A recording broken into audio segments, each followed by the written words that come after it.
Love this podcast? Support this show through the Acast supporter feature. It's up to you how much you give, and there's no regular commitment. Just click the link in the show description to support now. Let's talk hydration. See, I carry something to drink with me every single place that I go because I am concerned about being dehydrated. It runs in the family. Everything from dry mouth, dizzy spells, fainting. It's pretty serious. And I've tried all the different types of waters and sports drinks. Let me tell you something right now. Liquid IV. That has been the most efficient at keeping me hydrated and doing so pretty quickly.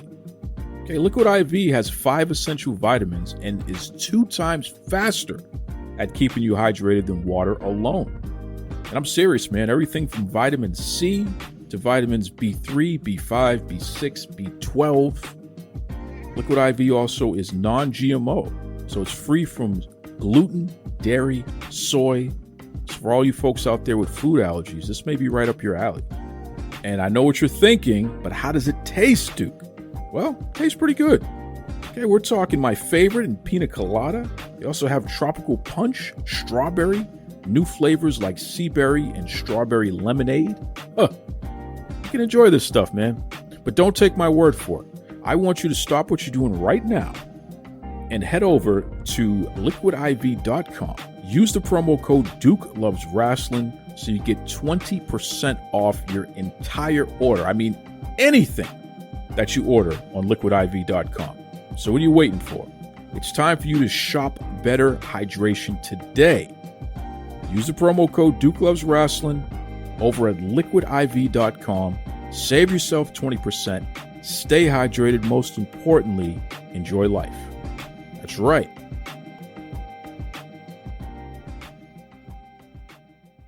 You're locked in. Look at what we have here, folks. To the only show that matters. The cream of the crop. Duke Loves Wrestling. And there is no one that does it better than your host. I have come here to chew bubblegum and kick ass. The Duke. And I'm all out of bubblegum.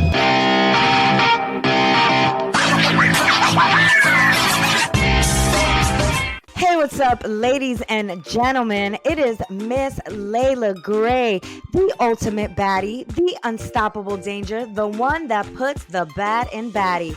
And you're tuned in to Duke Loves Wrestling.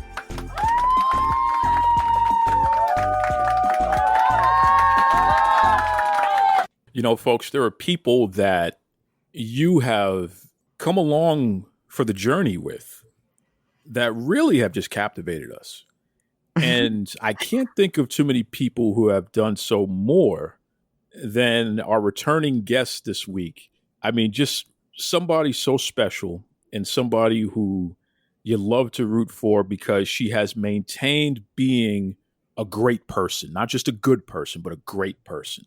Whether she is, kissing babies and smiling, or whether she's being a little mean in there, nonetheless, she still has maintained her dignity and honor. She's a goddess. She's a baddie. We're talking about Leila Gray. Welcome back. Hello, Duke. Thank you so much for having me back on your show. What's up? Listen, I'm going to tell you right now, I'm getting a little emotional here just reflecting on the first time that you came on the show. So am I, if I'm being honest. A lot has changed. A lot has changed. You were like really, that was like the infant stage of a pro wrestling career. Oh, yes. And you've done so much since then, and one of the things that I noticed, and I was talking to Luke about this as well, you have managed to find a way, even before you signed with AEW and started doing things at Ring of Honor as well. But even before that, you had found a way to keep yourself booked and get yourself in front of the camera. Yep. Talk to me about that, because a lot of wrestlers, especially wrestlers who are just starting off, that's not an easy thing to accomplish. How have you been so successful at maintaining attention on yourself throughout this journey? Well, I would say that for me, that I think comes from me having a background in entertainment and modeling and stuff like that. So before I even started wrestling, I was doing a lot of modeling when I was living out in Miami, and a lot of like the bookings, like music videos and photo shoots for brands, things like that. A lot of the bookings that I was getting, I got them myself on social media, promoting myself and, sending things out to people and following agencies and stuff like that. So when I started wrestling, I feel like I just used those same techniques. I was very good at promoting myself, looking like a professional, makeup always done, good gear. So I feel like I was really good at promoting myself and posting the little clips that I had. Those matches, like looking back, they were so terrible. But, I would find, some 10 seconds that I looked amazing. And that's what I would push out there and promote. And, eventually I just started getting my name out there. And with AEW, I mean, that helped a tons. And then from then on, I started working with Mission Pro, and people just started finding out about me. But I think like I really stuck out because of my presence and my professionalism and that I brought to the table. You didn't stay in one place. You moved around a lot. Yes. You allowed yourself to be featured in multiple promotions all over the nation too. Absolutely. Absolutely. Like there's a lot going on in Florida. And, I'm grateful that I started off there because there were a lot of opportunities, especially for, rookies like me at the time. But I knew that in order for me to expand and be seen on a national level, like I really had to get out there. So I would get in my car and haul ass, 16 hours, 20 hours, go to Texas, go to Nashville, just to try and get an opportunity, not even anything guaranteed. And I think this is important that we're talking about this because a lot of people could look at you and just say, hey, because she's gorgeous, literally drop dead gorgeous, that's why she's getting opportunity. But you've paid a lot of dues. Oh, yeah. Like you said, you logged the miles. You put in the work. You're on social media promoting the brand that is Leila Gray. All of this stuff, unfortunately, a lot of your peers don't put it all together as quickly as you were able to do. And, unfortunately, that's why they don't see the same opportunity that you've seen. Because the other part of that, too, is you made it to television a lot sooner than people who've been in the business for decades. And to be honest, like for me to like even start getting like the dark opportunities as early as I did, like I can just in that stage of my life, I was so green, so new. So I really have to give a lot of credit to myself for just looking professional out there and just looking like a star. And I feel like that made people see that in me, even though I was so green and really had no idea what I was doing. But I'm like, you know what? I'm going to fake it till I make it. And that has helped me a lot in life, to be honest.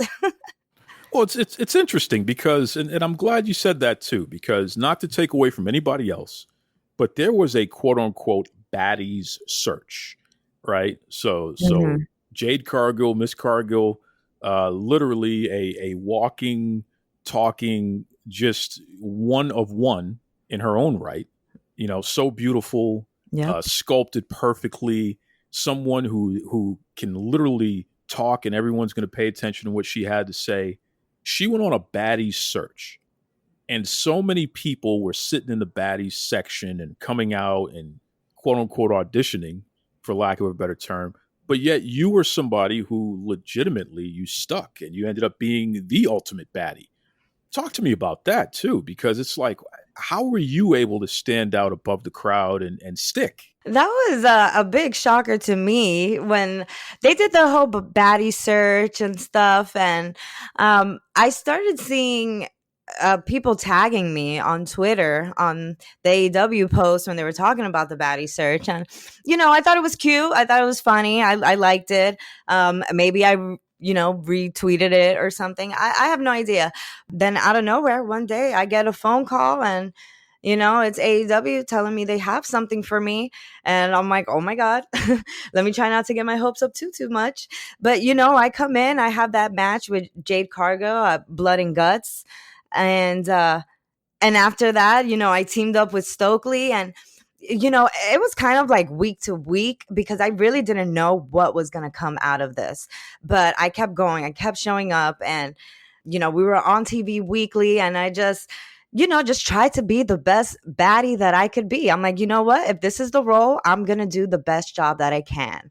And as you can see, I was the last baddie standing. So I think I did a pretty damn good job. Well, you did the best job. You did the absolute best job. You are in the Baddie Hall of Fame. Yes. I am the baddie of pro wrestling, okay? That's right. You sure are. Now, it's not easy to be able to just get plopped on TV like that and live TV, and yet you took to it like a fish to water, so to speak. How important was it to be in OVW and getting that experience at the same time and even a little bit before then? How much did that help you with what you're doing in AEW? Being at OVW has been extremely beneficial to my career. I desperately needed it. I needed it more than I even realized that I needed it, because before I came here to Louisville, I was already doing a lot of independent shows and doing a lot of signings and stuff like that. So, I was already getting a little clout out there. And then I came to OVW, and then working with Al and being on TV consistently week to week. And not only that, he also put the title on me very early into my OVW career. So right there, I was thrown in the fire. But Al Snow, he believed in me. And, he just taught me along the way how to be a star, how to believe in myself. And I just, like, when I look back on my matches, I just see the growth and how much confidence I've developed since being there, because OVW taught me how to be a star, how to be a champion, how to make it about me. And those are extremely beneficial things, like cutting the promos backstage and live TV. So we learn a lot of skills that I took with me to AEW, and it's definitely been helping me along the journey. Leila, I am going to be turning 41 years old in 3 months, less than 3 months, December. Oh, wow. Been a pro wrestling fan my entire life. I have seen the evolution of the industry. Been fortunate enough to see wrestling in the early stages of cable television. So I've seen wrestling from all over the world. People don't even realize there was more wrestling on TV in the early 80s than there is today. Mm-hmm. Because, wrestling was cheap to put on television and stations needed content. So pro wrestling was just easy. So I got to see it all. Yeah. Historically, it is unusual for a woman to be featured on TV, for every promotion that has TV, on pay-per-view for the promotions that have pay-per-view, and to be featured consistently. It's even less common historically for a woman of color to have that type of opportunity, which, once again, she's on TV for everyone who has TV, she's on pay-per-view for everyone who has pay-per-view, and she's in featured spots. You have one of the most unique and unusual careers that I have ever seen in all of wrestling. To hear that from a historical perspective, I mean, what does that feel like, just to hear that? That's amazing. And, I trust in your word, and that means a lot coming from you. And, it's really big. Like, sometimes I don't realize how much I've done and accomplished. Sometimes because we're always like on go, go, go, and we always want more, and it's never enough. So, like, sometimes I really don't realize, like, wow, you've really done a lot. Sometimes it still doesn't even feel like enough. But hearing you say that, that's just really amazing. I'm telling you right now, if you decided, you know what, that's enough, that's a career, you've already accomplished more than 99% of your peers who have ever been in the industry. And that says a lot, because, again, everyone who has had these types of things to offer, television, pay-per-view, if you worked for them, they were featuring you. And that means that you're reliable. That means that they know that they're going to get quality from you when the bell rings, when the light is on, when the camera's on you. that means that you're somebody that they know the fans are going to give a damn about. So, yeah, you've accomplished a lot.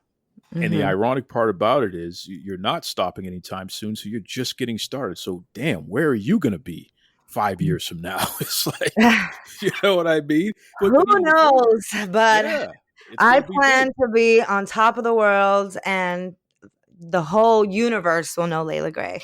Damn right. Damn right. If you could talk to yourself in the past, let's say that Back to the Future is real. We got the time machine, which I guess it's possible because we've already discovered that aliens and UFOs actually might be real here. You know, we're getting congressional hearings about this stuff. So I guess that's a thing. So who's to say we can't build a time machine?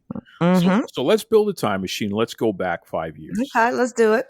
And you're speaking to young Leila, who's just breaking in. You've had the journey, so you know where she's going to go, what she can accomplish. Sky's the limit. What do you say to her to keep her motivated and encouraged? I say, Leila Grey, believe in yourself. You got this. You're a superstar. You're born for this. You're made for this. Stay patient. Stay humble. Stay kind. Your time will come because you're truly undeniable.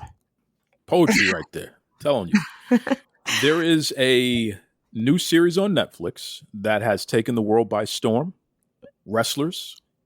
And you are part of that. This is documenting the journey in Ohio Valley Wrestling, run by Al Snow and, you know, his whole crack team over there, you know, wrestling veterans and wild and wacky folks. And it's a really, really well done series. I appreciate the fact, and kudos to Netflix. You took it seriously and you provided an honest look into what pro wrestling really is. I do have a critique. I didn't get enough Leila Grey in season one of Wrestlers. I was that is a very popular critique, I must say. There was not enough Leila Grey in that. But I will say this, and I'm very proud of this, and I appreciate everybody for making sure this was the case. Every single time you were featured in Wrestlers, you were featured in a respectful and complimentary manner. Yes. and I was very happy about that. I'm like, but you know, I didn't give him enough ratchet moments. So I knew I didn't have anything to worry about. But yes, I was very, very happy with how the show turned out, and especially the scenes that I was in. Greg Whiteley did an amazing job on this show, and it's just so incredible. Everybody needs to check it out. Absolutely. Wrestlers on Netflix. It's already available. You can binge watch the entire series, season one. We definitely expect season two because we need more Leila Grey. We need more Luke Curtis. I'm telling you, Netflix. We absolutely gotta have it. You gotta have it. But it was interesting. It was interesting to see and hear Al and the team, and even Haley J, who you were in a big feud with her. Yeah, it was interesting to see everyone, to hear everyone compliment you. Yep. Al said some pretty great things about me. That was definitely great to hear, and I'm glad that made the show. I'm like, this is the best endorsement I could have ever gotten from Al Snow on Netflix, telling the world that I'm a star and I have the it factor. It couldn't have gone better for me. I actually wanted to talk about this because, you know, a lot of people did mention, oh, I wish I would have saw you more and this and that. And why didn't we see you more? And, you know, people thought exactly that because, you know, you guys are no drama. You guys are so professional, and which is true. But I want to put this out there and give you guys a little bit of like a secret. Like Netflix and OVW, they've been in talks with this show for like a while. And Netflix had already kind of like met the wrestlers and figured out who they wanted to follow and stuff. And that was before like me and Luke even got to OVW. So by the time we got there, like the show was already ready to start filming, and they had kind of like the main lead cast and stuff. So I'm actually pretty lucky, and I'm very, very happy with how much I ended up being featured on this show. And also, another little secret, I was signed to AEW. during the show. So I also had to travel a lot in the filming of this. Just wanted to put that out there for people wondering. Well, that's actually great background there, and that makes a lot of sense. I mean, Mhm. they didn't have to feature you at all. Exactly. So the Like, fact that when you were featured, you were always featured in such a positive and respectful manner, that is major, man. That mhm. is major. Like, Yep. wow. But here we go again. You're good people. You're Yes. great people. Yes. And because of that, it makes others want to root for you. And Mhm. I think that's a key. That's your superpower. That's your superpower. There are people who can walk in a room and instantly make everyone want to be against them. And I'm not just talking about in a pro wrestling sense. I'm talking about in a real life sense there. The fact that Leila Gray and Luke Curtis are able to, whether people are cheering you or booing you, whatever, they want to see you, and they want you to succeed somehow, Yeah. some way. Yeah. And that's because of the respect that you give others, and that's because of the respect that you expect in return. So, don't ever lose that quality, because again, that's your superpower there. It's really cool. I Mhm. didn't touch upon this yet, and I want to ask your opinion, but talk to me about the guy Matt, who, he has the radio show, and he's one of the investors in Yeah. OVW, and He's a fan favorite. he's a big character in that show there, for better or for worse. But what's your impression of him? Oh, Matt Jones. Well, to be honest, after watching the series, Matt Jones was actually one of my favorite characters. I feel like I really got to know him and understand him a little better. Um, you know, because touching back on me and Luke came to OVW last March, and by that time they had already been a bunch of drama regarding Matt Jones and OVW. So people already had their takes and opinions on him. Me personally, never had no issues. He respects me. He's nice to me. I don't really have much to say on that aspect. Watching the show, it was interesting to see him kind of shit on pro wrestling a little bit, but I mean, I feel like he's coming around, and kind of like how he did on the show and in person too. I don't really hear about people having drama with him anymore, so I think that's a positive. It just goes to show that everyone is coming into the space from their own perspective. And for somebody who did not grow up in the business, so to speak, and for somebody who didn't really pay the dues to understand how respect Mhm. is such a key and important fact in wrestling, and such an important and key fact in the relationship building of pro wrestling. Mhm. Matt had to learn that the hard way, but just like you said, towards the end of the series, it really felt like, okay, he had put in the work to earn some trust and enough trust. Yeah. And because of that, he was more embraced by the locker room overall. Absolutely. And like I said, little by little, he's coming along. He's definitely getting along better with everybody there. So, like I said, it's a positive. And regardless of anything, Matt has really helped the company so much, and we owe him a lot. So, I'm not really for people disrespecting him like that, just because he's really helped the company so much. I agree, and that's a great call out. That's a great call out, and shout out to OVW overall, and shout out to Matt. You didn't have to be an investor and really pump life into a brand that was in some trouble there, but you did.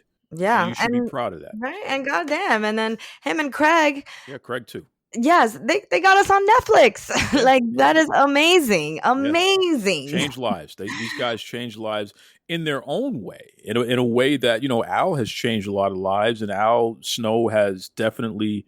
He's the big Papa Bear that everyone will always never forget and always appreciate and what have you for his guidance and tutelage. But Matt and Craig, they've done it in their own way, and you guys should never forget them as well. So that's pretty cool. That's pretty cool. It's interesting, Leila, and you have a great perspective, because being somebody who is such a focal point of OVW, and also being somebody who has been an important part of AEW, And you got a guy like Tony Khan, who is not traditionally from the wrestling industry, although he grew up a wrestling fan. You've gotten to see some very similar situations on different scales. Mm-hmm. How does that inform you as a person where this is your job, this is your business, this is your life? How does that inform you in terms of how you should move forward and conduct yourself from a business standpoint, knowing that you're having to encounter all these different types of personalities on so many different levels, whether they be the big wrestling veteran or the big money guy? You know what I mean? How does that inform the way that you look at business and how you should move forward? My secret to business is to babyface everything. I just always just try to be the super sweet, super kind person, and I like to put people over, make them feel good about themselves, and in turn, I feel like that helps me. I'm not really sure how to answer the question, but that is like my approach to things. I just babyface things, even things that like I might not necessarily like or be upset about it. I'm not saying I'm not going to stick up for myself, but I try not to be like a confrontational person at all. Like, just always try to maintain very professional, somebody that people can rely on, depend on, and want to do business with. And, wrestlers come from all walks of life. So I've met all types of crazy ass people. So you kind of it's just entertainment. You just have to know how to deal with people and just not be problematic. For anyone out there who's aspiring to be in wrestling, entertainment, television, movies, be on Netflix, I encourage you, male or female, whatever, non-binary, alien from outer space, I encourage you to study Leila Grey. Study her. I'm very serious about that. Consume every interview she's ever done, whether it be audio or written. Watch her matches, listen to her promos, look at what she posts and what she chooses to post and how she chooses to do it. The reason why I say that is because this is a person who has found a way in very difficult circumstances, and yet she's always coming out on top. And that little piece of advice that you said, stick up for yourself when you need to, obviously, but babyface. Be somebody who everyone knows is here to do business and will do good business, most importantly. I think that's great advice. That's sage advice from there. Yep. So, listen, Leila, what's the best way everyone can keep up with you? Because your journey is, the sky is the limit. And I have a funny feeling you're going to have a lot more gold around your waist in the not too distant future, no matter where you are. So how can everyone make sure that they continue to follow you as you achieve these goals? Yes, absolutely. I would love for everybody to continue following my journey and, just seeing what I do next. The best way to keep up with me, I would definitely say, is social media. I'm very active on Instagram, Twitter, and Facebook. My handle is Miss Leila Grey. That's Miss_ Leila Grey. Should be the same across all the platforms. I am also on Cameo if anybody would like any personalized messages, or if you just want to chat, we can text on there too. I'd love to connect with the fans. Also, I would like to promote my Big Cartel. It is up on the link in my bio. There I have 8x10s, I have kiss cards and trading cards. And coming this week, official Leila Grey merch. I'll be dropping some t-shirts. And stay tuned because I plan on dropping a lot more. Some hats, stickers, a lot of cool stuff, guys. And don't forget, folks, The Wrestlers on Netflix. You definitely got to check it out. Leila Grey, Luke Curtis, absolutely, the whole OVW crew, just fantastic stuff there. You even get to see Luke Curtis propose, which I kind of teased him a little bit earlier. I said, Luke, she actually said yes to you. I did. I did. Had a few shots that night too, but nice. Nice. I love it. Yes, guys. My proposal is forever on Netflix. Like, how badass is that? That's freaking amazing. So Netflix, if you want to, do some more projects with Leila and Luke, you definitely should do that. Absolutely. Like, how about like a wedding on season 2 of Wrestlers? I think that is something that the world would like to see, huh? I love that. She's pitching. Look at that. She's pitching. I love that. Exactly. Exactly. And also, in terms of seeing you on OVW TV, that's every Thursday, right? Every Thursday, Fight TV, guys, 7 p.m. We are live. So check it out. And, check me out on Ring of Honor because I'm doing my thing. Before I let you go, the last time you were here, I asked you about food. So I gotta circle back now. What's Leila Gray's favorite meal now? We're years down the road here. When you can have anything that you want, what are you indulging in? Oh my God. Well, right now I'm on a meal plan. So I'm being deprived of all the deliciousness, but I will say this. My biggest craving is chocolate chip cookies. I could just gobble up like 40 cookies in a sitting if they let me. But like I said, right now I'm being deprived of sweets and I'm being very, very good and disciplined. But yeah, if I had to pick a tasty treat, definitely some chocolate chip cookies, maybe with some ice cream on the side. Okay, so all of you cookie companies out there, if you can come up with a chocolate chip cookie that would fit into Leila's meal plan, this might be a great endorsement here. So, I'm just throwing that out there. Yes, Leila Gray is definitely into chocolate chip cookies. Let's find a healthy way to deliver it there. Get in touch with it. Right? Yeah, give me some healthy dessert options, guys. Like, I need something seriously. Like, the only thing I could really have is sugar-free Jell-O. And I'm like, my coach is like, oh, eat this whenever you have a craving. I'm like, oh, so every day? Every day, you mean, right? This is Tony Schiavone, and we're desperately out of time on Duke Loves Wrestling.